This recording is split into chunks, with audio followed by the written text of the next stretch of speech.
তাহলে দেখেন যদি আমি লিখি তাহলে দেখেন পার্টনারশিপ অ্যাক্ট না, partnership act. A partnership act is the partnership act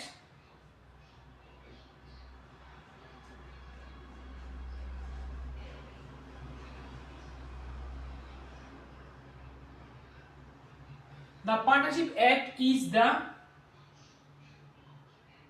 law for partnership business. তাহলে partnership act is the law for partnership business. এইটা হলো কি আমার পার্টনারশিপ অ্যাক্টের ডেফিনেশন সংজ্ঞা, ঠিক আছে। তাহলে এখন দেখেন এর বাংলা কি, যে আইন অংশীদারি ব্যবসার পরিচালনার নিয়ম বলে দেয়, যে আইন অংশীদারি ব্যবসার পরিচালনার নিয়ম বলে দেয় সেটাই হলো পার্টনারশিপ অ্যাক্ট, ঠিক আছে।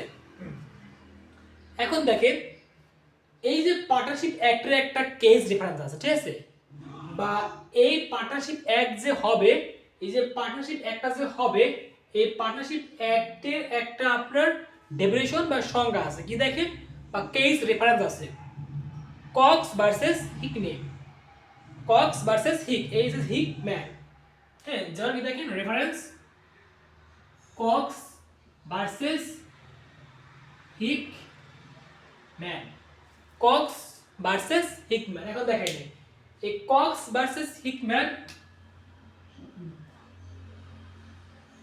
1860, এটাই বলা আছে পার্টনারশিপ স্যার ওইটি হবে যেটা কন্টিনিউ চলমান এবং লাভ লসের হিসাব কন্টিনিউ আছে, ওইটাই এক নম্বরে পার্টনারশিপ হবে।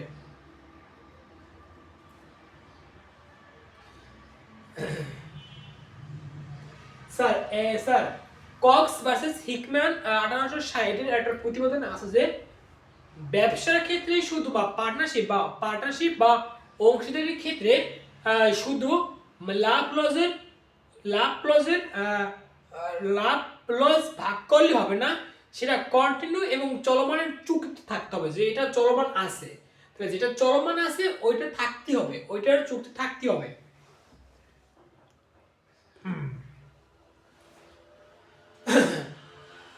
আর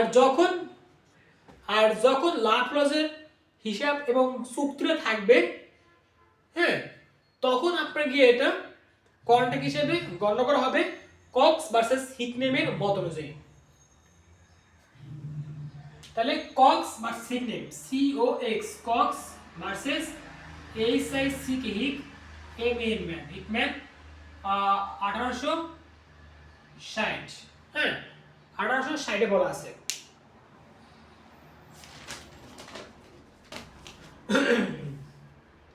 দেখেন আমি যে বললাম যে পার্টনারশিপের যে কথাটা বললাম, ওই পার্টনারশিপের কথাটার ভিতরে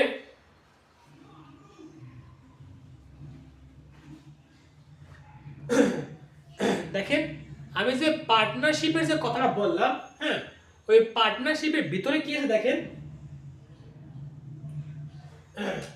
পার্টনারশিপ PARTNERSHIP, পার্টনারশিপ কি পার্টনারশিপ